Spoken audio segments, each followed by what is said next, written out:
No. The door just opened by itself. No. Which one? That door just opened by itself. That door just opened by itself.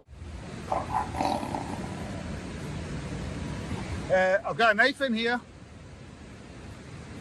I've got a knife.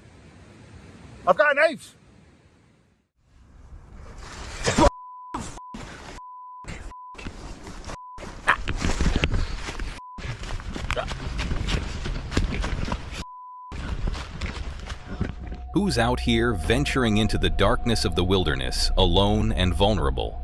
The woods can be an eerie place, especially at night. But what happens when you stumble upon something that makes your blood run cold? Tonight, we're exploring the 9 most disturbing camping encounters ever caught on camera. These chilling clips will make you question everything about the great outdoors and leave you wondering if you'll ever dare to step into the woods alone again. From unexplained noises to terrifying encounters, these videos will haunt your dreams and make you think twice about who or what is lurking in the shadows.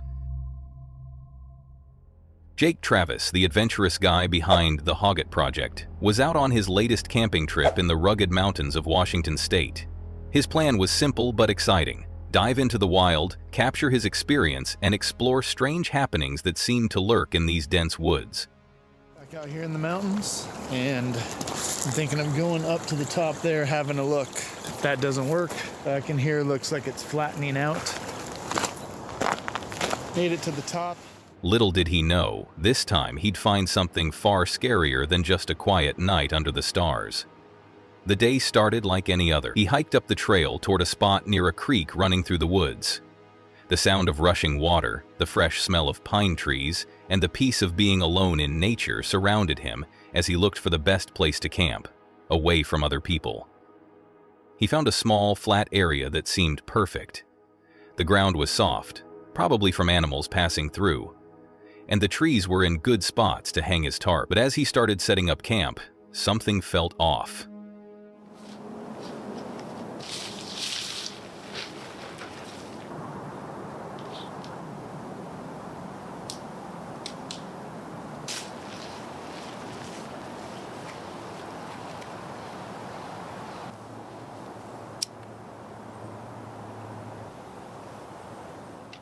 The tarp, which should have been easy, was giving him trouble.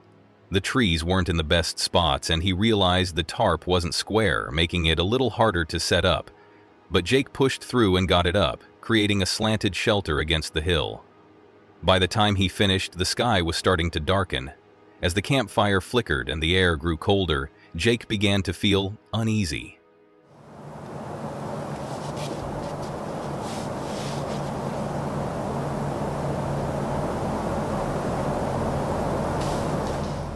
Earlier, he had heard a strange noise, something loud and heavy. Could it have been the wind? An animal? Maybe just a rotting log settling? He wasn't sure.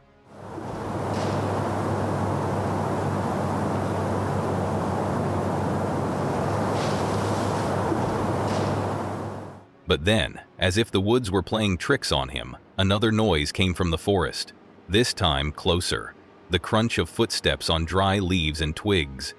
Jake froze. And that's when I stand up and I just shine the forest. Of course the noise has stopped, and I'm guessing whoever it was, it found a good spot to lay low. I didn't see any eyes blowing back, didn't see any movement, other than I did see a bat. But definitely that is not what made the loud noises. And all this, I probably shined the light on the forest for a good 3 to 4 solid minutes. His heart started to race. He slowly stood up, scanning the dark woods. The light from his flashlight cut through the trees, showing only shadows and a bat flying by. But the footsteps had stopped. Whoever, or whatever, had been out there was now gone. A chill ran down his spine. He thought about what to do. Should he stay and keep the fire going, or pack up and leave? And I was like, I'm not scared right now, but I'm also thinking maybe I'm too close to the stream. That's going to attract the animals coming to get a drink. The creek was too close, and the smell of water might attract animals. But still, the strange noises kept nagging at him. He decided it was time to go. As he packed up, he heard another sound. A heavy crunch, closer to the creek this time. Jake quickly finished packing, his senses on high alert. I think I see something small. Maybe it's like a raccoon or something right there by the water. And as I hit the high beam, this is when I see it. I see something standing there on the side of the road, pretending to be a statue. As he walked to his car, he glanced over his shoulder, half expecting to see something following him. And that's when he saw it. At first, he thought it was just an animal, a raccoon maybe, near the water. Whatever this was decided it was just going to freeze, and then maybe I wouldn't think it was anything. But as I'm looking in that direction, I'm not even kidding, it looks like somebody dressed up in camo. And they've got their back slightly angled away, I'd say like at a 45 degree. They're standing there about 6 feet tall, looking like a human that I just caught that was probably sneaking up on me. That's all I can think. But when he turned on his headlights, what he saw made him feel cold all over. A figure, standing still. It looked like a person, but something wasn't right. It was positioned oddly, like it was trying to hide in the shadows. The figure was dressed head to toe in camouflage, and the way it stood seemed unnatural. There was no movement, just stillness. Jake's instincts screamed that this wasn't a regular hiker. It was like someone had been following him, trying to stay hidden. That is what happened, and eventually after the 20 seconds, he didn't move, he just kept standing there. So I just pretended like, oh, maybe I didn't see you then. On my way out, periodically I'd turn back, check. Nope, didn't see him, he's gone. And that's that. Very, very strange, and I don't know what the plan was for me. For what felt like forever, Jake kept the headlights on the figure. His mind raced. Should he call out? What if this person meant harm? But after what felt like 20 seconds, the figure still hadn't moved. In that moment, the fear that had been creeping up on him took over. If he confronted it, what would happen next? Would the stranger attack? Jake did the only thing he could think of. He pretended not to see it. He acted like everything was normal and, with his heart pounding, he turned away. But as he drove off, he couldn't shake the feeling of being watched. Every time he glanced in the rearview mirror, the figure was gone. He didn't see it again, but the unease stuck with him long after. The mountains had always been his peaceful escape, but after that night, the woods didn't feel so welcoming anymore. Who had been out there with him, and what did they want? Was it just a lost hiker, or was something darker going on? Jay couldn't stop thinking that the woods were hiding more than he was ready to find. The fear of the unknown stayed with him, and as he drove away from the mountains, he wondered, would it be safe to go back? Or had he just stumbled onto something far scarier than he could have imagined? What do you think? Was it just a person in camouflage? Or is there something more mysterious lurking in the woods? The explorer from YouTube channel Grizzly Gaz makes his way through a dark forest, commenting on how spooky the place looks. His flashlight flickers on and off, adding to the eerie feeling.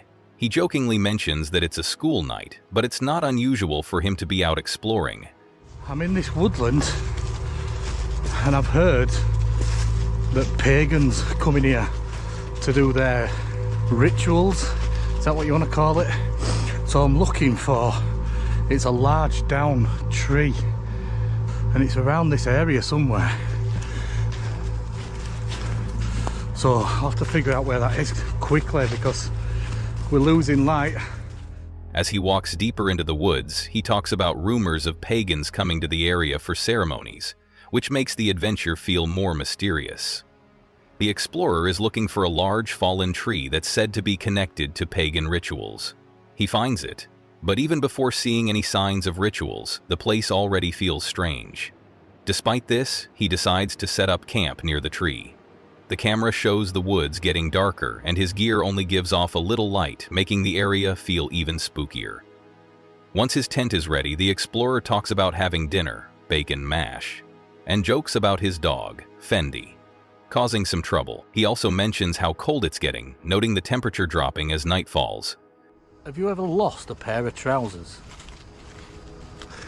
I lost my sausage jack trousers, my brown ones, and I've no idea where I put them. I haven't been anywhere to take them and take them off because I only wear them when I go camping, so I've no idea where I put them. While making his food, he tells a funny story about losing a pair of his camping pants, which adds a bit of humor to the creepy atmosphere. He jokes about needing to buy new pants, keeping the mood light. After dinner, the explorer says that once it gets fully dark, he plans to go for a walk.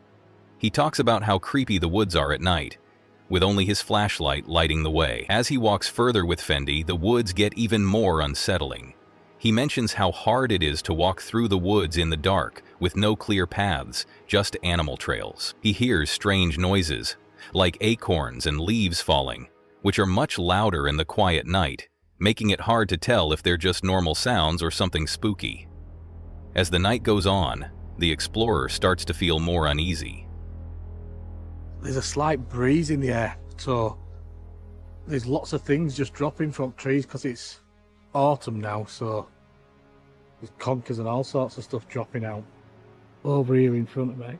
He hears branches cracking, and, with the wind picking up, the sounds from the trees add to the creepy vibe. He thinks about his previous camping experiences, mentioning that while it was fun, he doesn't like doing extra tasks like chopping wood when he's stuck in a small space with bugs. He keeps walking around and notices the feeling of unease growing. There's a sense that something is off as he hears more noises.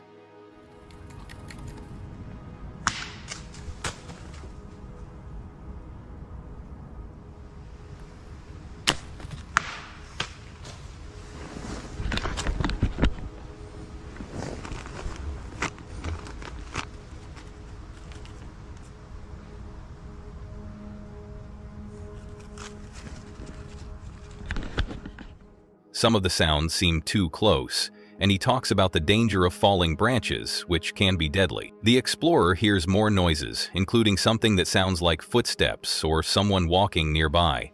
His nervousness increases when he realizes that his flashlight is having problems, making everything feel even creepier. He tries to calm Fendi down as the dog is getting more worked up.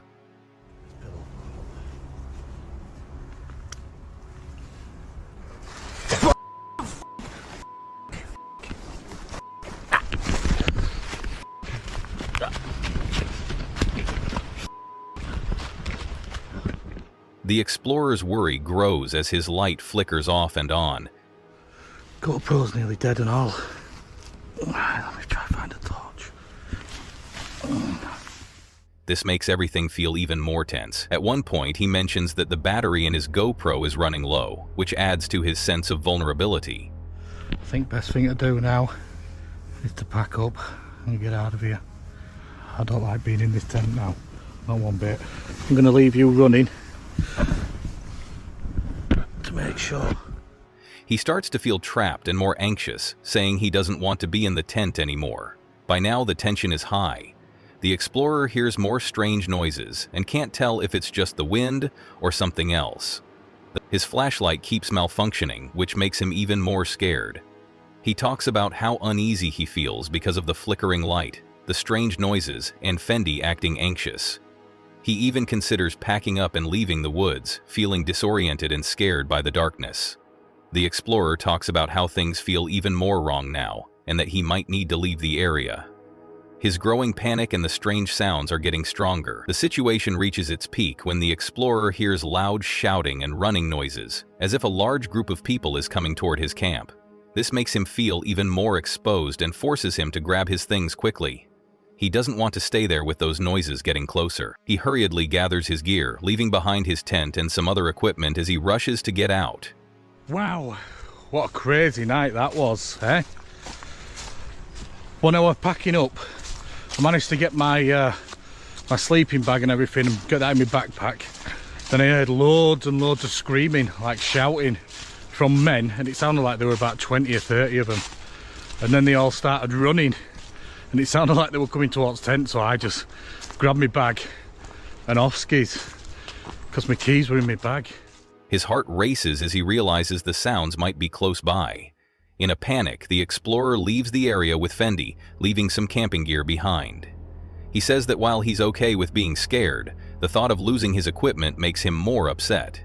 He also notices tears in his tent's cover, which makes him think someone, or something, was messing with his camp. The explorer seems sure that some outside force was trying to make him leave, which makes the mystery of what's going on in the woods even deeper. As the video ends, the explorer is seen running away, still feeling the fear hanging over him. The noise and disturbances in the woods, along with the damaged gear, leave him wondering what really happened that night. The video finishes with a feeling of unease as he reflects on what happened, but without clear answers.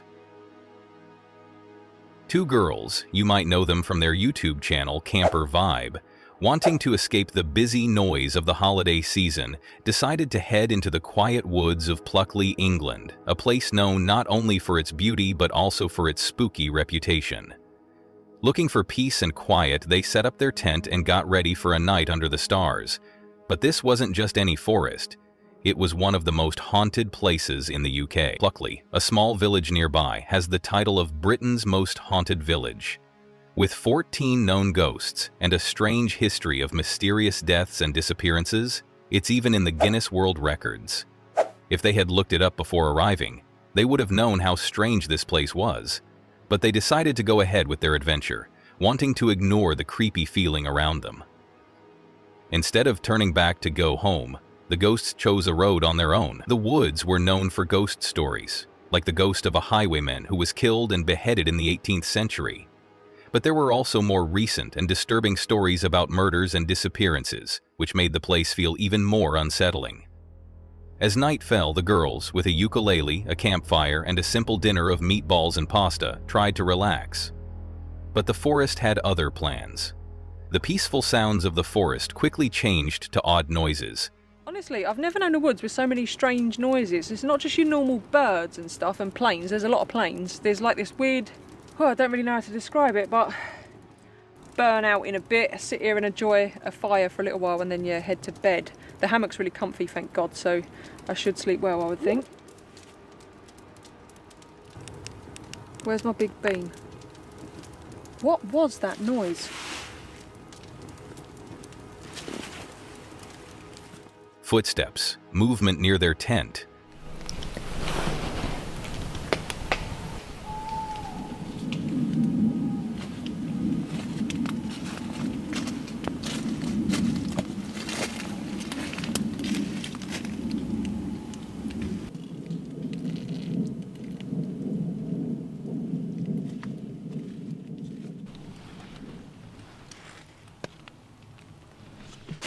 And strange sounds that couldn't be explained made them nervous.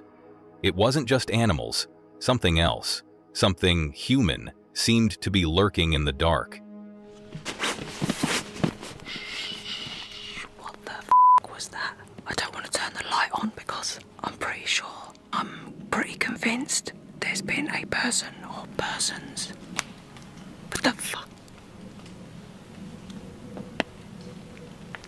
I've never wanted the morning to come as much as I do right now. The fear grew, making it hard to ignore the fact that they might not be alone. They tried to cheer themselves up with jokes and enjoyed their simple meal, but the atmosphere felt tense. As the night went on, it only got worse.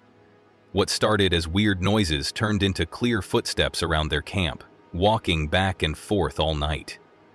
The girls were too scared to turn on their flashlights or check, so they stayed in fear and uncertainty. Was it a lost hiker, or something far worse? As each hour passed, they felt more and more anxious, and by morning, neither of them had slept.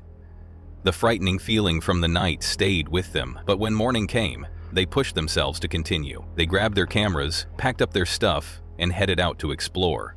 Along the way, they made an odd discovery, an old Bedford truck sitting all alone in the middle of the woods.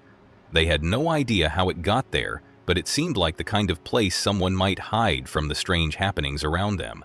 They also learned that this very forest, called Screaming Wood, was one of the most famous for paranormal activity. Stories said that screams could be heard in the woods at night, scaring anyone who went too far in. They also heard stories about a monk, always mourning the death of his lover, still wandering the woods. Was it these kinds of ghosts that made the air feel so creepy?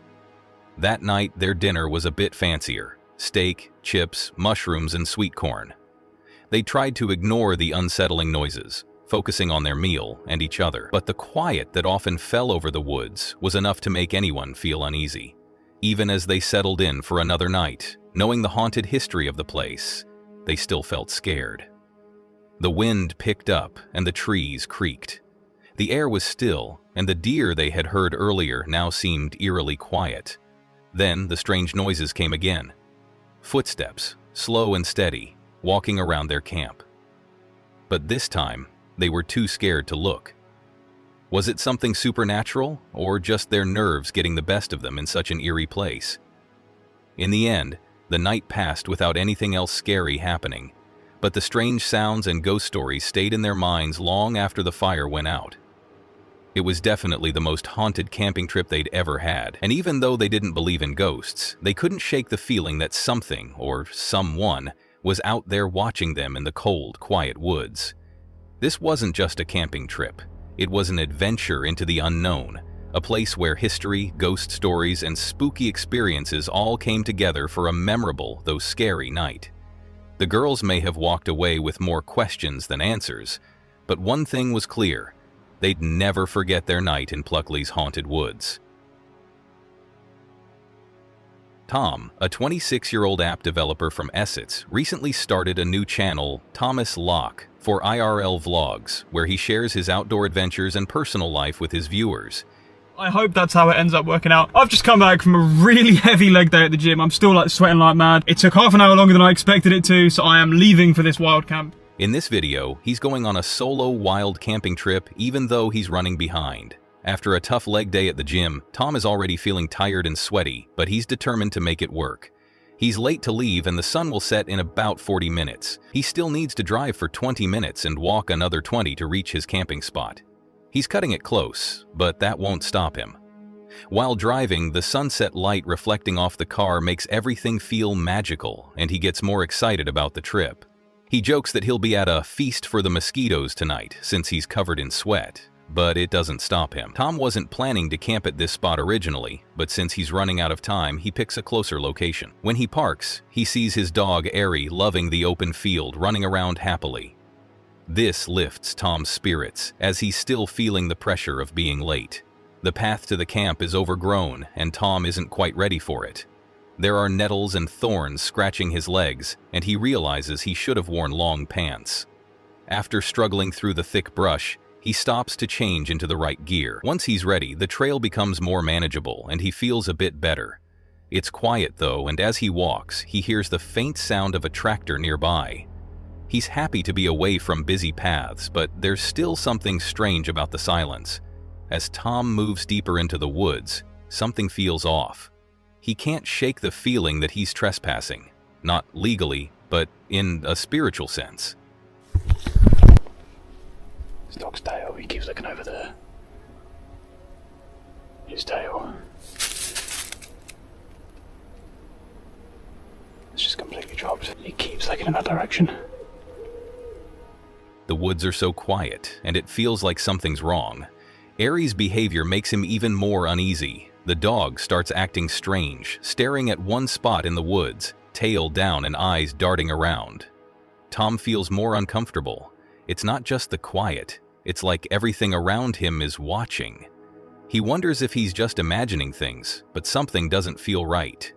Tom's gut instinct tells him to cook dinner, put on some bug spray, and just get through the night. But the more he thinks about it, the more uneasy he becomes. The woods just don't feel right.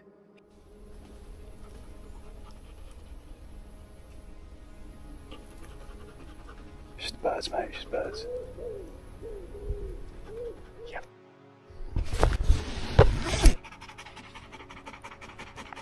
He wonders if the weird feeling is just in his head, or if Airy is sensing something he can't see. Tom starts to feel like maybe camping here isn't a good idea after all. Then, things get worse. He's about to make food when Airy keeps staring into the woods, which is starting to freak Tom out. Airy never reacts like this, and it makes Tom question if he should even stay. He begins to feel like he's doing something wrong by being there, like something doesn't want him around. The woods are silent, and the usual sounds of crickets and birds are gone. making everything feel even creepier. Tom even starts thinking about comments he's gotten online, with one person suggesting that maybe he's too nervous for camping and should quit. Yeah, man, I don't know. I was going to talk about how this one guy was like, oh, you should quit camping if you're overly nervous, and I was going to be like, no, I'm not overly nervous. Yeah, here I am camping in a forest on my own. I just had doubts because 2 people approached me in the middle of my last video. Tom is torn between finishing his trip and listening to the feeling in his gut that something's wrong. He decides to leave. It's not an easy choice, but he's trusting his instincts. He's not the type to quit, but this time something feels off. He packs up his stuff, deciding it's better to be safe. Harry seems relieved as they head back. As they leave, Tom feels a bit better, but he's still unsure if he made the right decision. Would everything have been fine if he stayed? Maybe.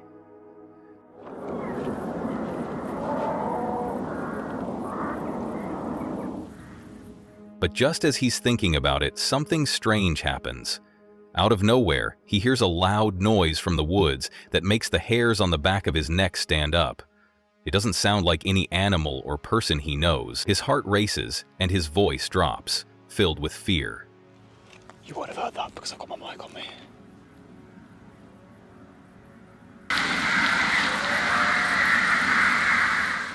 Harry too is acting strange, which makes Tom even more anxious.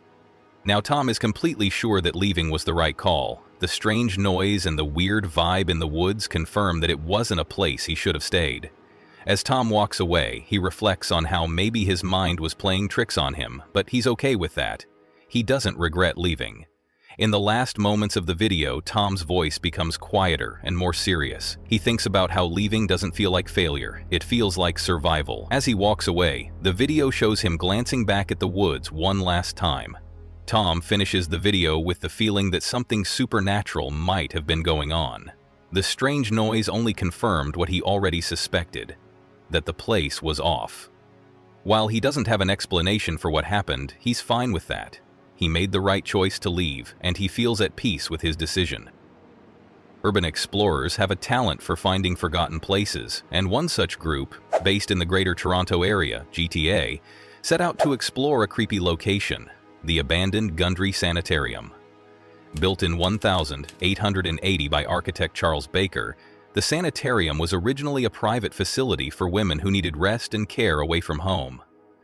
But its later history was much darker. In the 1990s, the building was turned into a psychiatric center for children. However, after many reports of mistreatment, it was shut down in the early 2000s. The property, taken over by the city, has been abandoned and falling apart ever since. It operated as such until its closure in 1997, where it exchanged ownership with the local church and was converted into a psychiatric facility for children. This new life was short-lived, however, after several reports of abuse and mistreatment of patients led to an official investigation of the facility following its closure in early 2000. On this particular trip, the group entered the old decaying building, some going in together, others exploring alone. At first, everything seemed quiet, just an old, forgotten place falling apart. The explorers walked through the rooms, checking out the leftovers of what was once a working building. Oh, that's a pretty sweet fireplace. Yeah, there's a bunch of them.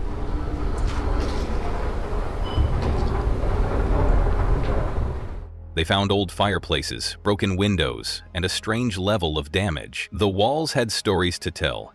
Peeling paint, abandoned furniture, and signs of a past life scattered across the rooms. But as the group explored deeper, the unsettling feeling in the sanitarium started to grow. No. The door just opened by itself. No. Which one? That door just opened by itself. That door just opened by itself. One of the explorers, Dan, found something strange. A door in a particular room opened by itself. The strange sounds and moving objects were things they had heard about, but now they were seeing them for themselves. Was it the wind, or was something or someone moving these things? As they went on, a sense of worry grew. The building had a history of people being treated badly, and as they explored further, the group started to feel that the building's past was still there, almost as if the place was filled with memories of what had happened. You said you found another dead cat? Yeah. They put a flower with it? Yeah, that's what I'm saying. Damn, that's messed Is up. somebody killing cats and just... I don't think so. The explorers found something disturbing.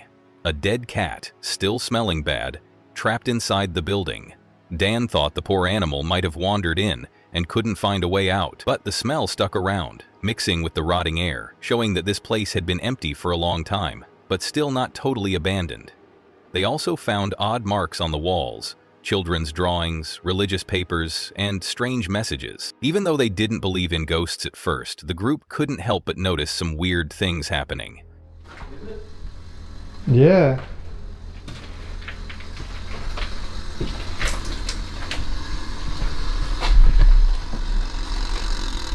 Oh no, it's a timer. What the?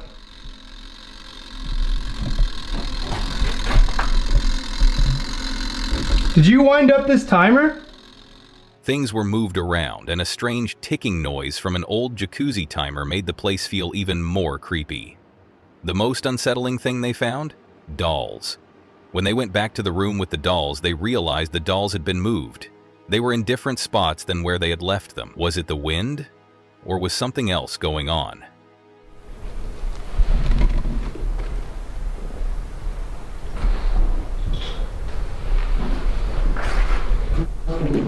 As the group kept exploring, they found another room where the door opened on its own again. It was like something, or someone, was behind it, pulling the door open. The cold air, strange noises, and the feeling of being watched made them uneasy. They pushed on, trying to figure out what was happening. In one of the last moments, they went into the basement and found more strange signs. Look at the old pipework.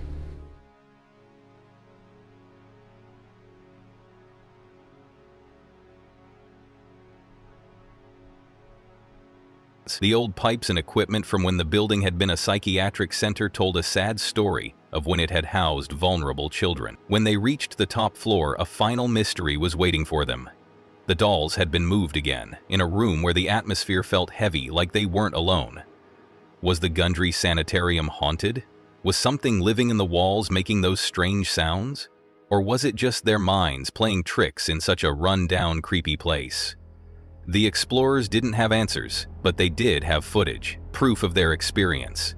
Strange moments caught on camera that they couldn't explain. In the end, the haunted sanitarium stayed as it was, forgotten, falling apart, and full of mystery. What happened to the children who were there? What forces still lurk in the shadows? Maybe some questions are better left unanswered. But one thing's for sure. The Gundry Sanitarium will keep haunting the minds of those brave enough to explore its abandoned halls. Nathan had been a self-proclaimed armchair survivalist for many years, but 2022 was the year he decided to take his skills outdoors and try them out in the wilds of Scotland. His first winter camp of the year was bound to be interesting. Armed with a knife, a sleeping bag, and the usual gear, he was ready to face whatever the wilderness threw at him. Hi guys, welcome back to Under the Weather. First winter camp of 2022. Gonna have a wee camp overnight. Get a fire going, cook up some chicken wings I hope, and gonna cook with alcohol for the first time, so stay around and see how that goes. However, this was no ordinary camping trip. No, this time the wild would not make things easy. Documenting his journey on his channel Under the Weather, Nathan captured every challenge and triumph, bringing viewers along for the adventure. As soon as Nathan arrived, he realized it was wetter than expected, which made starting the fire a bit harder. But, as any experienced camper knows, when things get tough, you just have to keep going. After a little time, Nathan finally got the fire going, though it took longer than he wanted. He had a plan for the evening. Chicken wings cooked over an open flame, using the cowgirl method for the first time. What could go wrong? Well, we'd soon find out. Right, done at last. That was amateur hour. I forgot the skewers, so you may have seen me trying with a couple of wee bendy sticks, but anyway, here we are. We have fried burnt chicken wings, mashed potato, which is actually not too bad, and some cheese coleslaw for a summer picnic. Let's try one of these wings.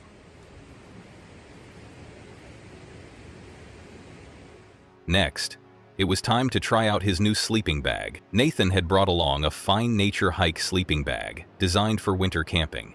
He unwrapped it and hoped it would keep him warm as promised. When he opened it, he joked that it would magically expand like the TARDIS and keep him cozy for the night. Right, I think that's me ready to settle in. Trying out the new bag, which is pretty cozy. I think I'm actually going to be too hot. That's about it. So, let's see. God, I'm almost already. Oh, feels good. Oh, that feels good. A bit too hot, but right. So I think I'm going to go to sleep. And unless something crazy happens, I will see you in the morning. Good night. He left it to puff up, trusting the goose down to do its job. After a little while, the bag seemed ready and looked promising. Nathan was excited about it, but would it be enough to keep him warm in the cold of the night? Now, with the fire and sleeping bag under control, Got milk with me today. Oh, I don't know how much this might take. But I had to buy a new cup from Primark. Not Primark, from Lidl. Not sure how much liquid it can take. Turn. Turn, you bugger. Right. May drink it then. it was time for the coffee. Nathan pulled out a new cup from Lidl, not from Primark, he made sure to point out, and got ready to brew. There was just one small problem. He couldn't figure out how to close the lid properly. After a few tries, he finally got his coffee ready, though some milk had spilled and it was a little frustrating. It was a small issue, but it added to the challenges of the night. Then came the moment Nathan had been waiting for: cooking the chicken wings. The fire was going, the chicken was seasoned, but there was one problem. Nathan forgot the skewers. No problem though, improvising was key in the wild, so he grabbed a couple of bendy sticks, and that would have to do. The chicken wings were placed over the flames, and after a little work, Nathan ended up with what could only be called fried burnt chicken wings. It wasn't a gourmet meal, but it was edible, and surprisingly, it tasted good once he added a lot of Tabasco sauce. A side of mashed potatoes and coleslaw completed the meal, which wasn't too bad, considering the situation. And as funny as it may seem, basing the chicken with Tabasco sauce, that's heaven. And the only food descriptive in the word donut. By this point, night was falling, and it was clear that things wouldn't be getting any easier. The outside world was wet and muddy, and though it wasn't raining, everything was damp. Nathan decided it was time to retreat to his tent. With the sound of a nearby waterfall as the only background noise, he settled in, book in hand, and started to relax, until his mind began to play tricks on him. The wind picked up, and it was then that he heard something strange. At first, it was a distant sound.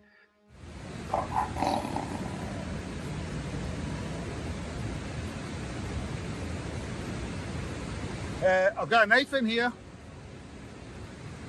I've got a knife. I've got a knife.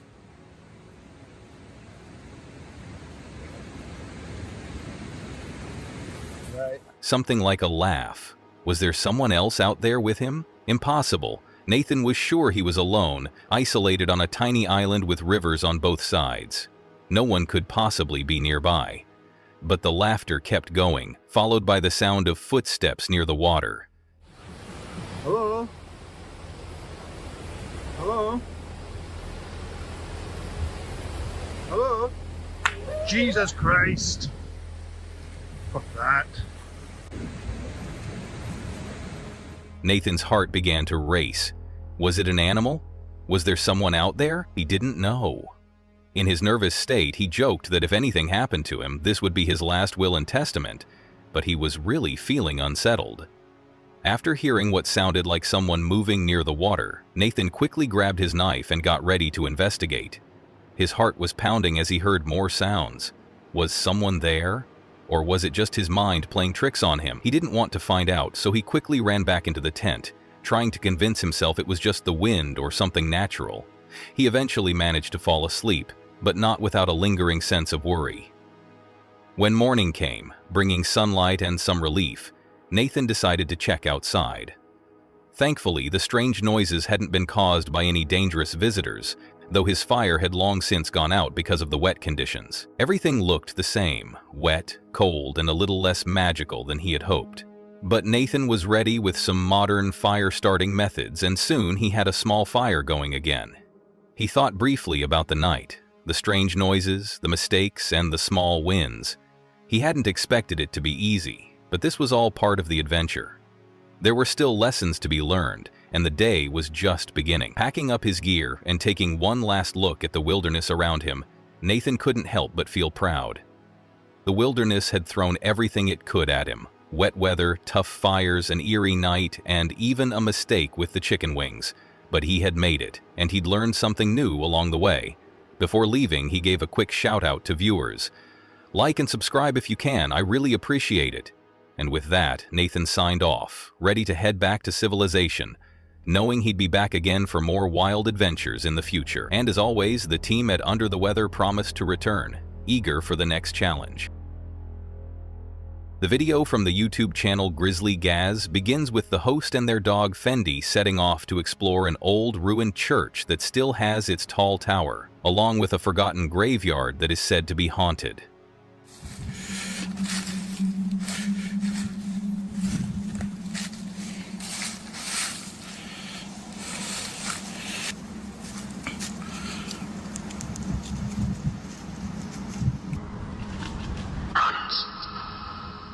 The host jokes about how spooky the place is and expresses excitement about the adventure ahead. As they get closer to the church remains, the host explains that it used to be the Church of England, but it was torn down in 2007 after a storm. Even though it's been destroyed, the tower and some lower parts of the church are still standing. I'm here in Stony Royd Cemetery to try and find an old church that's been demolished, but there's still a spire left, and also a forgotten graveyard that's apparently haunted. So come on, let's go find it. The host shares their interest in Gothic buildings, pointing out the old stone walls and fancy details, including the tile floor that is still there inside the church. They wonder about the church's design and ask viewers to share their thoughts, especially about the weep holes on the outside. They mention that the church might have been used by people who didn't follow the main church's teachings, and that the site is now closed to the public. The host then heads to the forgotten graveyard, showing graves and tombs that have been covered by leaves and time. So this is the forgotten graveyard up here. And these are all the forgotten graves.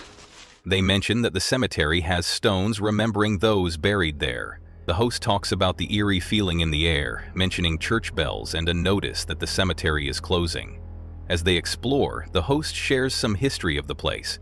They explain that Christopher Rawson's mansion was built there in 1764, and in 1860, the land was bought by the Halifax Corporation. They tore down the mansion and built a fever hospital that had 2 churches and 2 graveyards, one for the Church of England and one for people who didn't belong to it. The host describes how thousands of bodies were moved from 3 different churches to Stony Royd Cemetery, where the remains of over 3,000 people were relocated. They reflect on how these people were moved and forgotten, adding to the spooky vibe of the cemetery. The host mentions the legend of a lady in white who is said to haunt the woods, building even more suspense. There's a lady in white here. As it starts getting dark, the host sets up a tent near the vault and plans to stay overnight. There it is. There's the setup. Seat of summit. Comfort light pad. The Nature Hike CW 400 sleeping pad. That's Fendi's Seat of Summit pad. Trekology pillow. They joke about their camping gear, like the sleeping pad and pillow, and remind themselves to keep the tent zipped to keep bugs out. While setting up, the host points out that Fendi is acting strangely, which adds to the creepy atmosphere.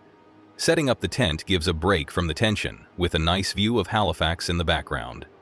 Once the camp is ready, the host uses an EVP, electronic voice phenomenon, device to try and communicate with any spirits around. The device responds with the word lower, followed by Albert.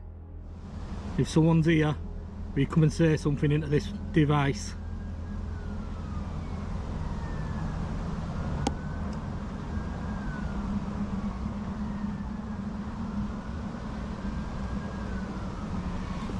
Lower.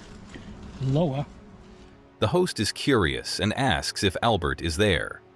Fendi, who has been acting odd, runs under a structure, which makes everything feel even spookier. The host jokes about it, but strange things are starting to happen. As night falls, the host walks deeper into the graveyard with Fendi, using a GoPro to record.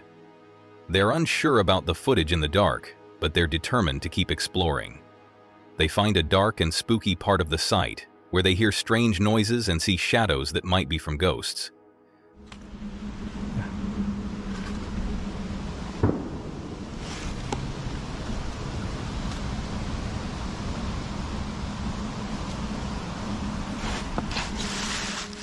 The host switches to their phone camera, which works better in low light, and keeps going. The camera catches an unsettling image of something that looks like a person inside the church ruins. The mood gets more tense with creepy sounds and moments of fear. Can maybe have a look inside here. Can you see out?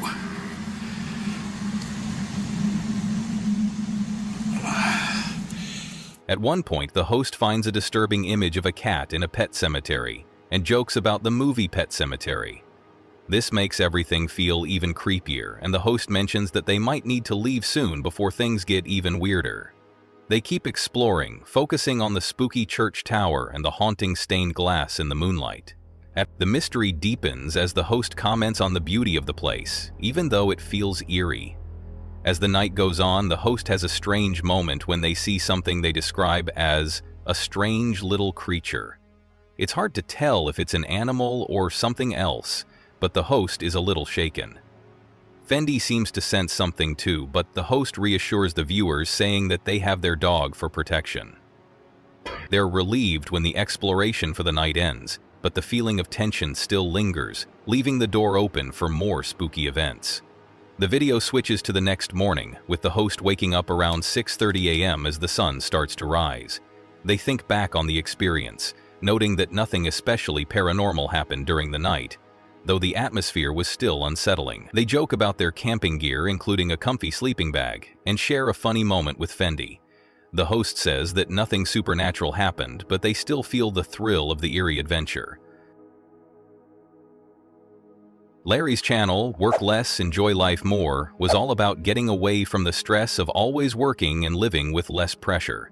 He used to run his own businesses, working long hours and feeling like his days off didn't really exist. He realized his life was taken over by responsibilities, big properties to take care of, bills piling up, and decided to sell everything. Now he works less than part-time, just enough to pay his bills, and spends his time in places like this, places most people only visit on weekends, if that. I used to have my own businesses, I worked a lot, felt like even on my days off, they weren't days off. I decided to sell everything, kind of let the businesses go, and now I work what I would consider less than part-time, and it pays my bills. Larry thought he was very lucky to have this life. One evening, Larry was camping in a beautiful, quiet spot, far away from the busy world. The temperature was finally cooling down to 78 DGF, and he had a fan going to help move the air, since his air conditioner had broken the week before. He thought he had about an hour or two before it got fully dark, so he decided to relax and maybe watch some TV while waiting for the heat to drop. It was supposed to be a peaceful, easy evening, just the kind of thing he had been working for. But then things took a strange turn. While he was getting comfortable, the normal sounds of nature around him started to change. The calm noise of the wilderness was broken by something unusual. A sound outside.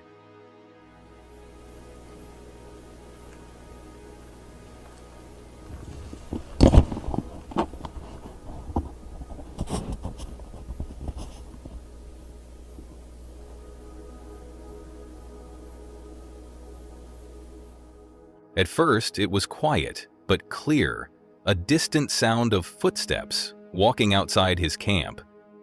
Larry stopped. There was no doubt now. The footsteps were clear, heavy, and steady. Someone, or something, was out there. Larry's heart began to race. He was alone, or at least he thought he was. He hadn't seen anyone for miles. The sound stopped, but the feeling of worry stayed. He tried to ignore it. Maybe it was just a deer or some other animal walking by. But then, a few minutes later, he noticed something even more strange. His chair, his folding camping chair, had been moved. Okay, this chair was over here by the table last night when I went to bed, or the last time I went outside. Larry was sure it had been by the table when he went to bed the night before, but now it wasn't in the same place. It had been moved, placed somewhere else. His eyes moved to it. That didn't feel right. Who would have moved it? Larry's mind began to race, trying to figure out what was happening. Maybe it was just the wind. Maybe the ground shifted, but the thought of someone, or something, being out here with him in the middle of nowhere made him uneasy. He took a deep breath and decided to go outside. He was still hoping it was just a strange accident, that there was an easy explanation. But when he stepped outside, he saw something unexpected. A tent, just down the road from where he was camping. "I'm out in the middle of nowhere," Larry said quietly to himself. "Why is there a tent right down the road from where I'm camping?" He looked around. He had been in this spot for a while and hadn't seen anyone or anything for miles. So, where did this tent come from? Larry's feeling of worry grew. He decided to walk toward the road, his senses on high alert. As he got closer, something even stranger caught his eye. A truck, a dark-colored Ford parked on the side of the road. No one was around, it was just sitting there, out of place in such a quiet spot. "I haven't seen anybody. I haven't seen another person for miles," Larry thought to himself. The whole thing didn't make sense. A tent, a truck, but no people. Something didn't feel right. Then, Larry's worry grew even more. He remembered something. Earlier, he had seen a man, a figure sitting in the truck just parked on the side of the road, a guy in a Ford, sitting there, not moving. The whole thing felt wrong. It was creepy, especially in such a lonely area where he had expected complete quiet. Larry's mind raced. Why was there a truck out here, and who was the person in it?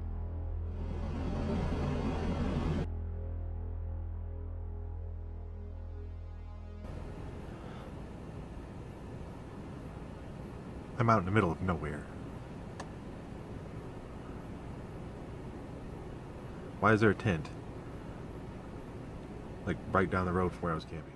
Why hadn't he seen anyone earlier in the day, and now there were signs of life? Strange, unexplainable signs? At that moment, Larry's gut told him something was wrong. Something wasn't right in this peaceful, quiet place. The calm of the night had been broken, replaced by an uneasy feeling. He wasn't just camping anymore, he was starting to feel like someone was watching him. He spoke to the camera, trying to make light of the situation, but his voice had a nervous edge to it. "Don't forget to share this with a friend if you want to freak them out," he said half-jokingly, but the fear in his voice was clear. Something was wrong. Larry felt it deep down. He wasn't alone out here. But who, or what, was out there with him? Was it just a strange accident? Or had he found something much darker than he had imagined? As he stood there, questioning everything, Larry couldn't shake the feeling that he was being pulled into a mystery he wasn't ready for. He had come out here for peace and quiet, but now the woods felt strange, even dangerous. The calm night that had seemed so peaceful just hours ago now felt like the quiet before a storm. What do you think? Was it just a strange coincidence? Or was there something more horrible at work in that quiet part of the wilderness? And who was the man in the truck? Larry might never know, but for now, the mystery remains. Steve Wallace starts the video by talking about his plan to visit the place where there was a famous Bigfoot Sasquatch sighting on Mica Mountain. Even though he doesn't really believe in Bigfoot, he's doing this to follow the requests from his viewers. He drives up the logging road in his old 1997 Toyota Corolla, trying to get as close as possible to the spot where someone named William Rowe saw something strange back in 1955. Steve says he's more worried about running into bears, especially black bears, because the area is known for wildlife, mostly bears. He takes steps to stay safe, like bringing bear spray and Moose's whistle. When he gets to their camping spot, Steve comments on how nice the place is, but there are lots of mosquitoes. Now this is a beautiful spot. The mosquitoes are horrendous. That's about the worst that I've seen them on this trip so far. So first things first is I'll get this thermocell going, and that should kill the ones in this vicinity. Then I can set up our little rain tent. To keep the bugs away, he sets up a thermocell, which he says should help clear them out. He then sets up a small rain shelter to keep them dry since the weather forecast says it might rain. He also mentions that there's proof of bears in the area, some blueberries have been eaten by animals, but he plans to keep food away from their tent so they don't attract any bears. His main worry is not surprising the animals and making sure they don't come near their camp. While setting up camp, Steve gets annoyed with the new Coleman 8-person tent he bought. Unlike his usual pop-up tent, this one takes more time and effort to set up, and it takes almost an hour to get it ready. Even though he's frustrated, he stays in a good mood and jokes about how much he misses his old, easy-to-set-up gear. Steve talks about how different ground types can make setting up tents hard, as sometimes the ground is too soft or hard, making the tent unstable. Steve also shares the story of the Bigfoot sighting in the area, especially the 1955 report by William Rowe, who said he saw something like Sasquatch near the top of Mica Mountain. Even though Steve still doesn't believe in Bigfoot, he knows some people do. He humorously says that he's more worried about a bear showing up than Bigfoot. As night falls, Steve starts a fire with wet wood, lighter fluid, and kerosene, joking that wet firewood is one of the hardest things to light. He also talks about how he's curious about the possibility of meeting something strange, even though he doesn't expect anything to happen. As rain starts to fall, he tries a tree knock. That clear sky turned into rain pretty quick, actually. The can of chili is still turning into food over there by the fire. And no sign of anything out here so far. Really, I've been camping out here kind of in this area for years now, on the order of. Where people tap a tree with a stick to see if they can get a response from Bigfoot. He tries it a few times but doesn't hear anything. He's not sure if he's doing it at the wrong time or place or if he just needs a better stick. Later, Steve admits that he's not really expecting anything but is still enjoying the camping trip. He heats up a can of chili by the fire, making Frito pie with corn chips, cheese, and chili. He says it's easy to make and something he should do more often. Steve thanks his viewers for their support, especially those who've sent beer donation gifts to help fund his trips. He talks about how his job as a furnace repairman has its ups and downs, and the donations help him keep making these videos. He also mentions that he forgot to bring his own drink, but will open one soon. As the night goes on, Steve becomes more thoughtful, mentioning the clear sky and how beautiful the Milky Way looks. The stars tonight are ferocious. The Milky Way is actually overhead going full Monty right now, like horizon to horizon. It's just incredible. I'm going to try and snap some stills of that because I can't get it on film. He wonders if animals act differently on nights without the moon, thinking they might stay quiet because it's so dark. Even though the sky is peaceful, the rain starts falling again, and he keeps working on his meal. He hasn't heard or seen anything strange, but he stays cautious, always looking around. Around 11 p.m., Steve decides to try tapping a tree again to see if he gets a response. Still, nothing happens. He laughs at himself, saying he probably needs a better stick and that Bigfoot hunting is just a game of chance. He decides to relax and enjoy his Frito pie, even as the rain keeps falling. At some point during the night, Steve hears noises outside the tent. He quickly grabs his air horn, bear spray, and knife, ready to defend himself if needed.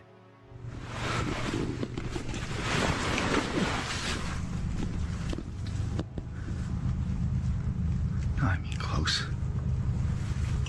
There you go, my bear spray. What else here? He's not sure if it's a bear, Bigfoot, or something else, but the sounds are close enough to make him nervous. After a little while, he stays calm and waits for the noise to stop. He checks outside but doesn't see anything, so he stays alert, unsure if it was just an animal or something more unusual. The night passes without anything bad happening, though Steve admits he didn't sleep well because he was worried about what might be outside. In the morning, he finds out that the strange noises were caused by some cows that had wandered too close to the camp.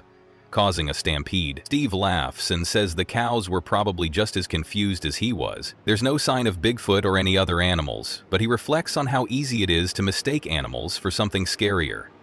Steve takes a moment to sleep more, though he admits it wasn't the best night's rest. He talks about how many mosquitoes are still around, but overall the trip has been calmer than he expected.